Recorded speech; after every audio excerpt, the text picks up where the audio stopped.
সুপ্রিয় দর্শক, আসসালামু আলাইকুম। আপনাদের সবাইকে স্বাগত জানাচ্ছি এখনকার আলোচনায়। আপনাদের সঙ্গে আছি আমি সিরাজুল ইসলাম। দর্শক, অনেক গুরুত্বপূর্ণ খবর আছে। আপনারা সবাই জানেন, আমেরিকা ইরানের বিরুদ্ধে একেবারে অর্থনৈতিক যুদ্ধ ঘোষণা করেছে, কঠোরতম নিষেধাজ্ঞা আরোপের ঘোষণা দিয়েছে। কিন্তু সেই নিষেধাজ্ঞায় ইরান কতটুকু কুপকাত হবে, সেই প্রশ্ন যত বড় তার চেয়ে বেশি বড় হয়ে দেখা দিয়েছে। আমেরিকার অর্থনীতির কি হবে? এটা আমার কথা না।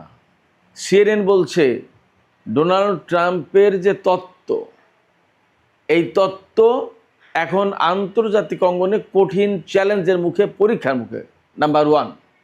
নাম্বার টু হচ্ছে, সিএনএনের একই রিপোর্টের আরেকটি সাবহেড হচ্ছে, ট্রাম্প প্রশাসন ইরানের বিরুদ্ধে অর্থনৈতিক নিষেধাজ্ঞা আরোপের এই ঘোষণা দিয়ে আমেরিকার অর্থনীতিকে যুদ্ধের মুখে ঠেলে দিয়েছে। আমার কথা না, সিএনএনের কথা। সিএনএন কোনো ফেলনা, কোনো কাগজ না, গণমাধ্যম না। একই সময়ে মার্কিন প্রেসিডেন্ট ডোনাল্ড ট্রাম্পের অনুরোধে পাকিস্তানের সেনাপ্রধান এবং পাকিস্তানের স্বরাষ্ট্রমন্ত্রী ইরান সফরে গিয়েছিলেন নতুন করে কূটনৈতিক প্রক্রিয়ায় ফিরে আসার জন্য। ইরান এখানে সেই পুরনো শর্তই দিয়ে রেখেছে, নতুন কোনো গল্প নেই। অর্থাৎ কার্যত ইরান ডোনাল্ড ট্রাম্পের এই প্রস্তাব প্রত্যাখ্যান করেছে। সবচেয়ে বড় খবর হচ্ছে এটি, ডোনাল্ড ট্রাম্প যখন তার শান্তির দূত ইরানে পাঠিয়েছেন, তখন মার্কিন প্রশাসন ঘোষণা দিচ্ছে ইরানের আইআরজিসির 5 জন কমান্ডারের বিরুদ্ধে তাদের জীবনের মূল্য ঘোষণা করছে। একজন কমান্ডারকে ধরে দিতে পারলে বা তাদের সম্পর্কে খোঁজ দিতে পারলে $1 কোটি করে পুরস্কার দেবে, আর আমেরিকায় থাকার জন্য নাগরিকত্ব, সুযোগ সুবিধা সব কিছু দেবে। প্রশ্ন হচ্ছে, যখন আমেরিকা শান্তির দূত পাঠিয়ে কূটনৈতিক প্রক্রিয়া পুনরুজ্জীবিত করার চেষ্টা চালাচ্ছে, তখন ইরানের বিরুদ্ধে অর্থনৈতিক যুদ্ধ ঘোষণা করছে নিষেধাজ্ঞা আরোপ করে, আর ইরানের আইআরজিসির 5 জন কমান্ডার, শীর্ষ কমান্ডার, তাদেরকে ধরে দেওয়ার জন্য তাদের মাথার মূল্য ঘোষণা করছে। এটা কি শান্তি প্রত্যাশা, নাকি তামাশা, নাকি নিজের অবস্থান ঠিক রাখার জন্য এইগুলো করা? আসলে কোনটা? সুপ্রিয় দর্শক, আজকের ভিডিওতে এই বিষয়গুলো নিয়ে বিস্তারিত আলোচনা করার চেষ্টা করব। আপনারা সবাই সঙ্গেই থাকুন, আর ভিডিও ভালো লাগলে প্লিজ লাইক, কমেন্ট, শেয়ার করবেন এবং চ্যানেলটি সাবস্ক্রাইব করে সাথেই থাকবেন। দর্শক, চলুন আমরা বিস্তারিত আলোচনা করি। আমি মোটামুটি আজকের যে আলোচনা, তার মূল কথাগুলো বলে ফেলেছি। এখন এগুলোর ভেতরে আরও কিছু গুরুত্বপূর্ণ তথ্য আছে, আরও বিশ্লেষণ প্রয়োজন। এই কথাগুলো শোনার জন্য আপনাদেরকে আমন্ত্রণ জানাচ্ছি। এবং এই জন্য আমি সর্বপ্রথমে নিষেধাজ্ঞার বিষয়টা নিয়ে আসলাম, কারণ এটা একেবারে আমেরিকা প্রচণ্ড রকমের ঢাকঢোল পিটিয়ে ইরানের বিরুদ্ধে কঠোরতম নিষেধাজ্ঞা দিয়েছে, অথচ মার্কিন গণমাধ্যম তারা বলছে এটা ব্যর্থ হবে এবং আমেরিকার অর্থনীতিকে যুদ্ধের ভেতরে ফেলে দিল ডোনাল্ড ট্রাম্প। এবং ইরান আর কানাডায় ডোনাল্ড ট্রাম্পের এই তত্ত্বকে কঠিন চ্যালেঞ্জের মুখে, কঠিন পরীক্ষার মুখে ফেলেছে। সিএনএনের বক্তব্য কিভাবে হলো এবং কি হয়েছে, আসলে এই ঘটনাগুলো আমি আপনাদেরকে একটু খুলে খুলে বলি। আপনারা সবাই জানেন, ডোনাল্ড ট্রাম্পের অর্থমন্ত্রী স্কট বেসেন্ট বাংলাদেশ টাইম গতকাল সোমবার 24 আগস্ট নিষেধাজ্ঞা আরোপের ঘোষণা দিয়েছেন। তিনি যে ঘোষণা দিয়েছেন তাতে আসলে ইরানের বিরুদ্ধে তো আর নিষেধাজ্ঞা আরোপ করতে বাকি নেই। কোন সেকশনে নিষেধাজ্ঞা দেবে? সব সেকশনে তো নিষেধাজ্ঞা দেওয়া হয়ে গেছে। তিনি মূল যে ঘোষণা দিয়েছেন, তার ঘোষণার যে মূল কথা সেটা হচ্ছে এই, যে ইরানের সাথে বিশ্বের কেউ কোনো লেনদেন করতে পারবে না, এবং লেনদেন করলে সেই সমস্ত দেশের বিরুদ্ধে ব্যবস্থা নেওয়া হবে। কথা পুরনোই। চীন তো বলেছে যে নিষেধাজ্ঞা আরোপ করে, অবরোধ আরোপ করে সমস্যার সমাধান করা যাবে না, এর জন্য কূটনৈতিক আলোচনা দরকার। তো এখন তার মানে কি? এর মানে হচ্ছে চীন এই নিষেধাজ্ঞা মানবে না, রাশিয়া তো মানবেই না। প্রতিবেশী দেশগুলোর বিরুদ্ধে ইরান সরাসরি হুমকি দিয়ে রেখেছে যে এই নিষেধাজ্ঞা বাস্তবায়ন করতে গেলে অমনি সামরিক ব্যবস্থা। আর বিশ্বের আরও দেশ যারা আছে, যাদের সাথে ইরানের লেনদেন হতে পারে, তারা যদি কেউ মার্কিন নিষেধাজ্ঞা বাস্তবায়ন করার উদ্যোগ নেয়, তাহলে তাদের জাহাজ হরমুজ প্রণালীতে যেতে দেবে না। জাহাজ তো শুধুমাত্র তেল গ্যাস আনার জন্য যায় না, অনেকে হয়তো এই পারস্য উপসাগরীয় অঞ্চল থেকে তেল গ্যাস হয়তো নেয় না, তাহলে তাদের প্রোডাক্ট তো আসে জাহাজে করে, এগুলো ঢুকতে দেবে না, নিষেধাজ্ঞা। তাহলে কি হবে? অতএব আন্তর্জাতিক অঙ্গনে এই নিষেধাজ্ঞা কার্যকর হবে কিনা সেটা এই মুহূর্তে সবচেয়ে বড় কঠিন প্রশ্ন, চ্যালেঞ্জের মুখে পড়েছে, সম্ভাবনা খুবই কম। হ্যাঁ, কিছু কিছু দেশ তো মানবে, কিন্তু চীনের মতো একটা দেশ যার অর্থনীতি আমেরিকার চেয়ে বড়, এই চীনের মতো দেশটা যদি আমেরিকার এই নিষেধাজ্ঞা না মানে, তাহলে চীনের বিরুদ্ধে আমেরিকা কি করবে? যুদ্ধ? না, প্রথমে এই যুদ্ধ করতে যাবে না, পারবেও না। আমেরিকার অস্ত্রের ভান্ডার খালি, এটা জানে, কেউ না জানলেও আমেরিকা তো জানে। অতএব সে এই খালি বন্দুক নিয়ে চীনের সাথে যুদ্ধ করতে যাবে না। এবং আদৌ চীনের সাথে কোনোদিন যুদ্ধ করতে যাবে কিনা আমেরিকা, আমি সেটা দিয়েই চ্যালেঞ্জ নিতে পারি। কারণ আমেরিকা ইরানকে মোকাবেলা করতে যেভাবে হিমশিম খেয়েছে, চীন তার চেয়ে কয়েক গুণ শক্তিশালী, সম্ভব না। এবং প্রযুক্তিগত দিক দিয়ে ইরানের চেয়ে এগিয়ে চীন, এটা বাস্তবতা। তাহলে যুদ্ধের প্রশ্ন নেই। এখন চীন যদি জোর করে তার জাহাজ পাঠিয়ে ইরান থেকে তেল আনে, তাহলে আমেরিকা কি করবে? যুদ্ধ যেহেতু করতে পারবো, কী করবে? তাহলে চীনের ব্যাংকিং সেক্টরে, অর্থনৈতিক সেক্টরে নিষেধাজ্ঞা দেবে, চীনের পণ্যের উপরে ট্যারিফ ডাবল করে দেবে, এই তো চীনও পাল্টা ব্যবস্থা নেবে। দেন শুধু তাই না, চীন যদি মার্কিন ডলার সিস্টেম বাদ দিয়ে লেনদেন করে, তাহলে কি হবে? আমেরিকার ডলার মার খেয়ে যাবে, তো আমেরিকার অর্থনীতি মুখ থুবড়ে পড়বে, আমেরিকার অর্থনীতি চ্যালেঞ্জের মুখে পড়লো, যুদ্ধের ভেতরে পড়লো, পরীক্ষার মুখে পড়লো। তাহলে ওপাশে ডোনাল্ড ট্রাম্প এই মুহূর্তে কানাডার সাথে বাণিজ্য যুদ্ধে, ট্যারিফ যুদ্ধে বিশালভাবে জড়িয়ে গেছে, ইরানের সাথে তার সব রকমের যুদ্ধ চলছে। তাহলে এই যে মক্কা চুক্তি হয়েছে, এই মক্কা চুক্তির মূল মালিক যারা, তুরস্ক, পাকিস্তান এবং সৌদি আরব, এদের নিয়তের ভেতরে যদি ইখলাস থাকে, অর্থাৎ খালেস নিয়তে যদি এরা কাজ করে, তাহলে তো আমেরিকার এখান থেকে বেরিয়ে যাওয়ার কথা। আমেরিকা যেখানে মধ্যপ্রাচ্যে তাহলে এই মুহূর্তে অস্তিত্বের সংকটে, সেখানে যুদ্ধ করে কাকে পাবে সে পাশে? ট্রাম্পের যে এই যে কর্মকাণ্ড, হুটহাট করে এক একটা করা, কে তার শত্রু কে তার মিত্র কেউ জানে না, এক এক সময় এক একজনের বিরুদ্ধে লেগে যাচ্ছে। কানাডা আমেরিকার একদম আত্মার হরিহর, ঘরের ভিতরের মানুষ, সেই ক্যানাডার সাথে এখন কি ভয়ঙ্কর যুদ্ধে লিপ্ত, শুধুমাত্র টাকা এবং অর্থনীতির জন্য। এই যে টাকা এবং অর্থনীতির জন্য এত যুদ্ধ কেন জানেন? মূল কারণ ওই $40 ট্রিলিয়ন ঋণ। ডোনাল্ড ট্রাম্প খুব ভালো করে জানে তার দেশ ব্যাপকভাবে ঋণগ্রস্ত। ঋণী কে হয়? মূলত দরিদ্র মানুষ ঋণী হয়। যার টাকা আছে সে কি ঋণ করে নাকি সহজে? তো দরিদ্র সে জানে যে আমার অবস্থা 12টা বেজে গেছে অনেকটা। ডোনাল্ড ট্রাম্প খুব ভালো করে জানে। অতএব সারা বিশ্বে এই অর্থনীতির লড়াই করে বেড়াচ্ছে, এবং ইরানে যে আজকে এই যে যুদ্ধটা চাপিয়ে দিয়েছে, তার মূল অনেকগুলো কারণের ভিতরে একটা বড় কারণ ছিল, একটা কারণ, আমি অনেকগুলো কারণের ভেতরে একটা গুরুত্বপূর্ণ কারণ, ইরানের ধনভাণ্ডার সব একাই কবজা করবে, একাই খাবে, মৌজ মাস্তি ফুর্তি করবে ডোনাল্ড ট্রাম্প। এই জন্য নেটো জোটকে, তার ইউরোপীয় মিত্রদেরকে কাউকেই বলেনি যে একা খাবে বলে, ভেনিজুয়েলার মতো করতে চেয়েছিল, কিন্তু বিপদে পড়ে গেছে ইরান এসে। নিষেধাজ্ঞা আমেরিকার জন্য বুমেরাং হয়ে যেতে পারে, যথেষ্ট সম্ভাবনা আছে। এবং ইরান কিন্তু এ নিয়ে কোনো টেনশনেই নেই। আমি আজকে ইরানের গণমাধ্যমগুলো ঘেঁটে দেখলাম, এই নিষেধাজ্ঞা নিয়ে তেমন কোনো খবরই নেই, তাদেরকে গুরুত্বই দিচ্ছে না। গুরুত্ব না দেওয়ার কারণ তারা জানে খুব ভালো করে, কিভাবে আমেরিকার নিষেধাজ্ঞা মোকাবেলা করতে হয় সেটা জানে, আমেরিকার সামরিক বাহিনীকে কীভাবে মোকাবেলা করা হয় সেই কৌশলই তো তারা এখন মুখস্থ করে ফেলেছে, আর কি। এবং ফ্যাক্ট হচ্ছে কি, ডোনাল্ড ট্রাম্প আগের বার ক্ষমতায় এসে ইরানের বিরুদ্ধে ম্যাক্সিমাম প্রেশারের তত্ত্ব দিয়েছিল, যে চরম একদম সর্বোচ্চ চাপ প্রয়োগের নীতি গ্রহণ করতে হবে, 1 ফুটা তেল ইরান বিক্রি করতে পারবে না, এই নীতি গ্রহণ করেছিল আগের বার ডোনাল্ড ট্রাম্প ক্ষমতায় এসে। এবার কঠোরতম নিষেধাজ্ঞা, ইকোনমিক ডোমসডে, মহাপ্রলয়। ভাই, ওই সর্বোচ্চ চাপ প্রয়োগ আর মহাপ্রলয় আর যাই বলেন একই কথা। তো আপনি তেল বিক্রি করতে দেবেন না, ইরানের ব্যবসা বাণিজ্য চালাতে দেবেন না, এই তো কথা। তা আপনার ওই সর্বোচ্চ চাপ প্রয়োগের নীতি যখন উল্টে দিতে পেরেছে ইরান, এখন পারবে না? পারবে। আপনার প্রথম আমল দেখে এসেছে, অতএব আপনি যখন এবার ক্ষমতায় এসেছেন, ইরানের মাথায় নেই যে ডোনাল্ড ট্রাম্পকে কীভাবে মোকাবেলা করতে হবে, খুব ভালোভাবে আছে। অতএব আমেরিকা ইরানের বিরুদ্ধে যে যুদ্ধ করছে, বাণিজ্য যুদ্ধ বা অর্থনীতির যে যুদ্ধ শুরু করলো, এই যুদ্ধে আমেরিকা ক্ষতিগ্রস্ত হবে।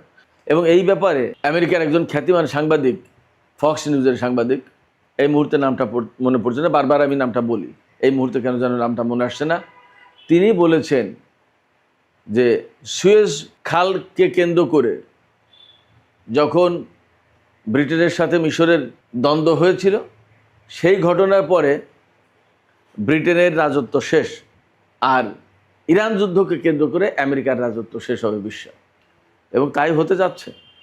সুপ্রিয় দর্শক, এই যে অর্থনীতির যুদ্ধ, এর সাথে আমেরিকা আরও কী কী করলো খেয়াল করেন। আমি দুটো বিষয় তুলে ধরছি। পাকিস্তানের সেনাপ্রধানকে ডোনাল্ড ট্রাম্প ফোন করেছেন এবং তাকে ইরানে যেতে বলেছেন যে আপনি একটু যান, আবার ইরানকে কূটনীতির প্রক্রিয়ায় ফিরে আনেন, তা না হলে তো ঝামেলা। কেন ঝামেলা? আমি আবারও বলি, সামনে মিড টার্ম ইলেকশন নভেম্বরে, অথচ পররাষ্ট্রনীতির ক্ষেত্রে ডোনাল্ড ট্রাম্পের কোনো অ্যাচিভমেন্ট নেই। দেশের ভেতরে তেলের দাম, গ্যাসের দাম, পণ্যমূল্যের ঊর্ধ্বগতি, সমস্ত সব কিছুই হয়েছে, এবং বেশ বহু সংখ্যক সেনা মারা গেছে, বিপুল অর্থনীতির ক্ষতি হয়েছে ইরানের সাথে যুদ্ধ করতে এসে, এবং ভেনিজুয়েলার প্রেসিডেন্ট এবং তার স্ত্রীকে রাতের আধারে জোর করে ধরে এনে আমেরিকার কারাগারে রাখা, এই বিষয়টাকে বিশ্ববাসী ভালোভাবে দেখছে না। এগুলো সবই অন্যায়, আগেও অন্যায় করেছে, কিন্তু এগুলো যে অন্যায় এখন আস্তে আস্তে আস্তে আস্তে তো অনেকে পরিষ্কার করছে। স্পেনের মতো দেশ, অনেক দেশই তো আমেরিকার বিরুদ্ধে সরাসরি অবস্থান নিয়েছে। কেন? এই সমস্ত অন্যায় দেখতে দেখতে দেখতে দেখতে এরা একটা পর্যায়ে এসে বুঝেছে যে এত অন্যায়ের সমর্থন করা যায় না। আজকে ক্যানাডার সাথে যুদ্ধ, বাণিজ্য যুদ্ধ আমেরিকার, আপনারা চিন্তা করতে পারছেন কি অবস্থা? এই অর্থনৈতিক খারাপ অবস্থা, নির্বাচনী বৈতরণী পার হওয়ার চেষ্টা, তার রাজনীতি, তার ক্ষমতাকে ঠিকঠাক রাখা, এগুলো করার জন্য পাকিস্তানের সেনাপ্রধানকে ইরানে পাঠিয়েছেন, এবং এই বার্তা দিয়ে যাতে ইরান আবার আলোচনায় ফিরে আসে। আলোচনায় ফিরে আসলেই তেলের দাম কমবে। আলোচনায় ফিরে আসলে হয়তো কিছু কিছু শর্ত মেনে নেবে আমেরিকা এই 2 মাস 2.5 মাসের জন্য, তারপরে আবার যা করার তা করবে। তাহলে কি দাঁড়ালো? এইটা টার্গেট। এই শান্তি প্রক্রিয়ার অংশ হিসেবে পাকিস্তানের সেনাপ্রধানকে এবং স্বরাষ্ট্রমন্ত্রীকে পাঠালো, ঠিক সেই দিনই ইরানের উপর এরকম কঠিনতম নিষেধাজ্ঞা আরোপ করছে। যদিও সেটা ব্যর্থ হবে কি হবে না সেটা পরের আলাপ, কিন্তু আপনি যারা ভালো কাজের জন্য দাওয়াত দিচ্ছেন, তার জন্য আপনি একটা লাঠিও পাঠালেন, তাহলে কি হইল? এরপরে শুধু এখানেই শেষ কথা না, যে আইআরজিসি ইরানের বিপ্লবী সরকার, ইরানের বিপ্লবী চেতনা বা ইরানকে রক্ষার জন্য জান পরাণ দিয়ে কাজ করছে, যুদ্ধ করছে, খাটাখাটনি করছে, সেই আইআরজিসির প্রধান 5 কমান্ডারের বিরুদ্ধে আপনি পুরস্কার ঘোষণা করছেন। এদেরকে ধরে দিতে পারলে, জীবিত অথবা মৃত, বা এদের সম্পর্কে খোঁজ দিতে পারলে আমরা $1 কোটি করে পুরস্কার দেবো। নট অনলি দ্যাট, যে ব্যক্তি খোঁজ দেবে তাকে আমেরিকায় থাকা, খাওয়ার, ভরণ পোষণ সমস্ত সব কিছুর ব্যবস্থা করে দেব। এটা কি শান্তির আলোচনা? এটা কি শান্তির বার্তা পাঠানো হলো? ইরানকে এত কম বুদ্ধির নেতৃত্বের একটা দেশ মনে করার কি কারণ থাকতে পারে? বাস্তবতাতে ভিন্ন, বাস্তবতা যে অনেক কিছু পাল্টে দিয়েছে, ডোনাল্ড ট্রাম্প হয়তো এখন সেটা বুঝতেও পারছে না। ডোনাল্ড ট্রাম্পকে জানানো হয়েছিল আব্রাহাম লিঙ্কন ব্যাপকভাবে কাজ করছে, কিন্তু আব্রাহাম লিঙ্কন যখন ফুটো হয়ে গেছে, ক্ষতিগ্রস্ত হয়েছে, এই জাহাজ কোনো বন্দরে ভেড়ানো যাচ্ছে না, তারা ব্যাপক খাবার দাবারের অভাবে, কোনো সার্ভিস নেই, খুবই কষ্টে, এবং সেই জাহাজ আমেরিকায় ফেরত দেবে কীভাবে? ডোনাল্ড ট্রাম্প তো জেনে যাবে যে জাহাজ ফুটো হয়ে গেছে ক্ষেপণাস্ত্র আঘাতে। এই জন্য গোপনে গোপনে গোপনে গোপনে এতদিন রাখছিল, কিন্তু একটা পর্যায়ে গিয়ে তো প্রশ্ন উঠেছে যে কী ব্যাপার, এই জাহাজ ফেরত আনেন না কেন? এতদিন একটা জাহাজ মোতায়েন রাখবে কেন? যেখানে 6 মাস ম্যাক্সিমাম, সেখানে 9 মাস 10 মাস হয়ে যাচ্ছে। ঘটনা কি? এক পর্যায়ে ফেরত নিতে বাধ্য হয়েছে, এবং সেই সময় প্রকাশ হয়ে গেছে আব্রাহাম লিঙ্কন আলগা হয়ে গেছে, ক্ষেপণাস্ত্রের আঘাতে ঝাঁঝরা হয়ে গেছে। ডোনাল্ড ট্রাম্পকে অনেক সত্য কথা বলা হয় না, অথবা তিনি শুনতেও চান না, অথবা বলা হয় না, শুনতেও চান, এবং তার ওই মেন্টালিটি নেই। তার নেশায় একটাই যে ইরানকে ধ্বংস করে দাও। অভিযোগ তার বিরুদ্ধে যে নেতানিয়াহুর পাল্লায় পড়ে, নেতানিয়াহুর চাপে পড়ে, নেতানিয়াহুর কৌশলে পড়ে ডোনাল্ড ট্রাম্প এই কাজগুলো করছে। কোথাও না কোথাও ধরা আছে হয়তো বা। আর সবচেয়ে বড় কথা, কোথাও না কোথাও ধরা থাকা না থাকার চেয়ে বড় কথা হচ্ছে ইসরায়েলের অস্তিত্ব টিকিয়ে রাখা আমেরিকার অবশ্যম্ভাব্য কর্তব্য, অর্থাৎ মাস্ট। আমেরিকাকে যেমন টিকিয়ে রাখা আমেরিকার দায়িত্ব, তেমনি ইসরায়েলকে টিকিয়ে রাখাও আমেরিকার দায়িত্ব। ফলে নেতানিয়াহু যদি বলে এই ইরান আমার অস্তিত্বের জন্য হুমকি, তুমি ধ্বংস না করলে আমার অস্তিত্ব যাবে, তাহলে ডোনাল্ড ট্রাম্প সেটা করতে বাধ্য। এই সমস্তই হচ্ছে। ফলে পাকিস্তানের সেনাপ্রধানকে পাঠিয়ে কূটনৈতিক বড় অর্জন কিছু হবে এটা ভাবার কোনো কারণ নেই। ইরানের নেতারা পরিষ্কার করে বলেছেন কয়েকটা কথা। পাকিস্তানের সেনাপ্রধান প্রেসিডেন্টের সাথে বৈঠক করেছেন, ইরানের সংসদ স্পিকারের সাথে, স্বরাষ্ট্রমন্ত্রীর সাথে, পররাষ্ট্রমন্ত্রী আব্বাস আরাকচির সাথে, সর্বোচ্চ জাতীয় নিরাপত্তা পরিষদের সচিব মহসিন রেজাইয়ের সাথে, 5 জন গুরুত্বপূর্ণ ব্যক্তির সাথে বৈঠক করেছেন পাকিস্তানের সেনাপ্রধান। তিনি এক ধরনের দায়িত্ব অনুভব করছেন এই কারণে যে পাকিস্তান যেহেতু এই ব্যাপারে দারুণ একটা মধ্যস্থতা করে এসেছে এতদিন ধরে, এখন যদি পাকিস্তান এই জায়গায় আবার অচল অবস্থার ভেতরে চেষ্টা তদবির করে যদি আবার দুই পক্ষকে টেবিলে বসাতে পারে, সেটা পাকিস্তানের জন্য বিরাট একটা সফলতা কূটনীতির ক্ষেত্রে এবং সেনাপ্রধান আসিম মুনিরের জন্য। এই জায়গা থেকে পাকিস্তান ব্যাপক প্রচেষ্টা চালাচ্ছে। এবং পাকিস্তান যখন আঞ্চলিক ক্ষেত্রে ইরান এবং আমেরিকার মধ্যকার যুদ্ধের ব্যাপারে মধ্যস্থতা করছে, আঞ্চলিক শান্তি প্রতিষ্ঠার ক্ষেত্রে কাজ করছে, তখন পাকিস্তান কিন্তু সারা বিশ্বে একটা প্রশংসার পাত্র হয়ে গেছে। শুধু প্রশংসার পাত্র না, পাকিস্তান এই মুহূর্তে সম্মানের আসনে, এবং আঞ্চলিক ভূ রাজনীতিতে ভারত সেই জায়গায় কোণঠাসা অনেকটা। এই জায়গায় পাকিস্তানকেও ইরান লেভারেজ দিচ্ছে, খানিকটা সুবিধা দিচ্ছে যে ঠিক আছে তুমি আগাও। আবার পাকিস্তানও প্রচেষ্টা করছে একেবারে যান পরাণ দিয়ে। কিন্তু বাস্তব কথা হচ্ছে যে ডোনাল্ড ট্রাম্পের যে স্বভাব, তিনি চুক্তি করেন, ভেঙে ফেলেন, আলোচনায় বসেন, যুদ্ধ করেন, হামলা করে বসেন, আবার কথা বলেন, হুমকি দেন, এগুলো ইরান পছন্দ করে। এই জন্যই ইরানের পক্ষ থেকে মোটা থেকে 4-5টা কথা বলা হয়েছে। আমেরিকার সাথে আলাপে বসতে গেলে আমেরিকার আচরণে পরিবর্তন আনতে হবে, 1 নম্বর। 2 হচ্ছে তারা হুমকি দিয়ে কথা বলতে পারবে না, সম্মান দেখাতে হবে। ইসলামাবাদ সমঝোতা স্মারক যেটা সই হয়েছিল পাকিস্তানের উদ্যোগে, পাকিস্তানের মধ্যস্থতায়, সেই সমঝোতা স্মারকে আমেরিকা ফিরে আসবে এবং ওই সমঝোতা স্মারক বাস্তবায়ন করবে। 4 হচ্ছে হরমুজ প্রণালী খোলা হবে কি হবে না সেটা ডিপেন্ড করবে আমেরিকা এই MOU অর্থাৎ ইসলামাবাদ সমঝোতা স্মারক বাস্তবায়ন করছে কি করছে না তার উপরে। আর যদি খোলা হয়ও তাহলে এটা এইরকম হবে না যে ওপেন টু অল, যার যা খুশি সে তাই করবে, নট দ্যাট। নিয়ন্ত্রিতভাবে খোলা হবে, কোন জাহাজ যাবে কোন জাহাজ যাবে না, কোন রকমের জাহাজ আসতে পারবে কোন রকমের জাহাজ আসতে পারবে না, সমস্ত সব কিছু কন্ট্রোল করবে ইরান। এবং সেখানে একটা ফি, টোল যাই বলেন দিতে হবে। এরকম অনেক কিছু শর্ত আছে। এই সমস্ত শর্তের কোনোটাই আমেরিকা মানতে চাইবে না এবং এই শান্তি আলোচনাও হবে না। ওই একটা কথা আছে না, 16 মণ ঘিও জোগাড় হবে না, রাধাও আর নাচবে না, ব্যাপারটা হবে তাই। আর যদি ডোনাল্ড ট্রাম্প এই মুহূর্তে কৌশল করে এ সমস্ত সব কিছু মেনে নিয়ে 2-2.5 মাসের জন্য কোনো রকমের সুবিধা দেয়, তাহলে নিশ্চিত থাকেন মিড টার্ম ইলেকশনের পরেই আবার ইরানের সাথে আমেরিকার সংঘাত অনিবার্য হবে, শুরু করে দেবে। তার আগে কথা হচ্ছে নেতানিয়াহু ডোনাল্ড ট্রাম্পকে এই ইসলামাবাদ সমঝোতা স্মারক বাস্তবায়ন করতে দেবেন কিনা সেটাই বড় প্রশ্ন। এপাশে ইরানের IRGCর 5 জন কমান্ডারের বিরুদ্ধে পুরস্কার ঘোষণা করেছেন। কারা সেই কমান্ডার আমি একটু বলি, খেয়াল করেন, বুঝতে পারবেন এর গুরুত্ব কী। IRGCর chief commander major general Ahmad Vahidi, IRGCর কমান্ডার, এবং তিনি এখন ইরানের সশস্ত্র বাহিনীর chief of staff major general Ali Abdullahi. তিনি এই চিফ অফ স্টাফ কমান্ডার নিয়োগ হওয়ার আগে তিনি ইরানের খাতামুল আম্বিয়া হেডকোয়ার্টার্সের কমান্ডার ছিলেন।